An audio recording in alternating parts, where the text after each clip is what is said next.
Tatay Digong, regardless of where he stands politically, embodied leadership many Filipinos resonated with decisive, fearless, unbothered with popularity. If it meant doing what he believed was right.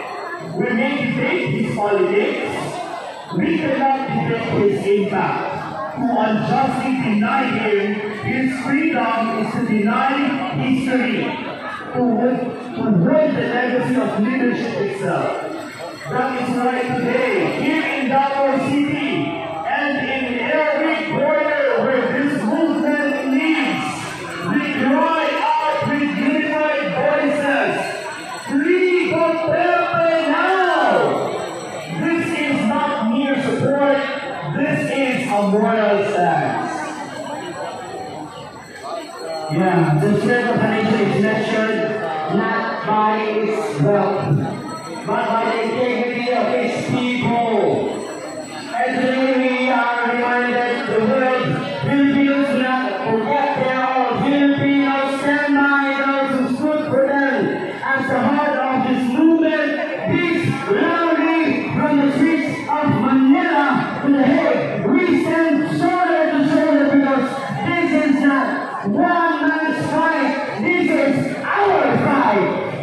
For all who are here physically, again, for all who are here physically, virtually and spiritually, your presence is your voice, your presence is your protest. Let this event mark not as a moment in time, but a movement through history. Let us speak with dignity. Let us act with resolve. And let us raise up until the world hears what we have cried. Free Duterte now! Free Duterte now! Free Duterte now! Free Duterte now! And maraming salamat po. And may this night be remembered as a turning point. One where unity, justice, and truth came together under one fearless star. Ayong gabi sa inyong tanan. Are you all excited? Yes, they are.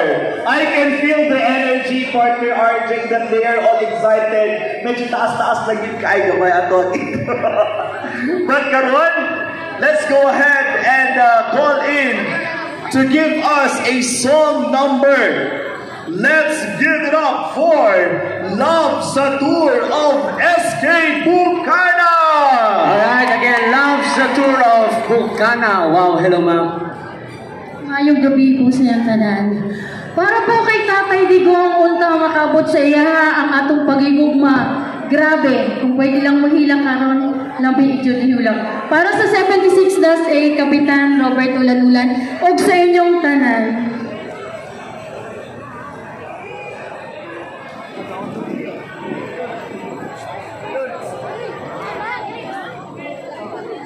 Hours vloggers.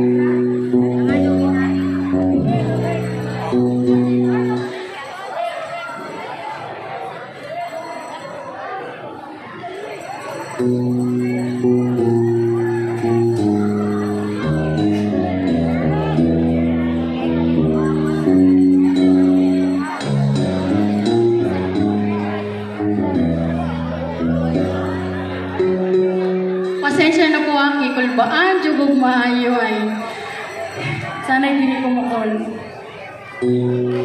Panahon siya'y masigla ang kanyang pagbati. Mahigpit ang hawak ng daliri at ang lakad ng may matoy. Mahusay ang kanyang talumpati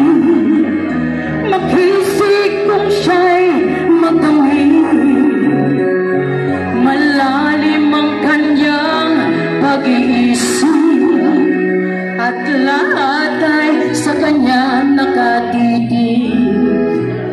Ngunit ngayong siya'y pagod na, mahina na rin ang katawan.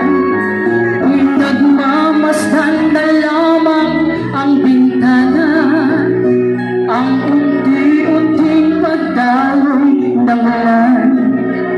At ang unang tanong sa umaga, kung ano ang kanyang nagawa sa paglipas ng 90 taon, nang siya'y malakas at bata pa. Sabay-sabay tanda namin. Si Tatay Digong, si Tatay Digong, si Tatay Digong ay matanda na. Ngunit mahal ko po si Tatay Digong, kahit siya ngayon'y pinakulong nila. Sa piling ng mga alaala, lagi na lamang nag-iisa. Kahit sulyap, walang maaasahan sa anak na di man siya mapagbigyan.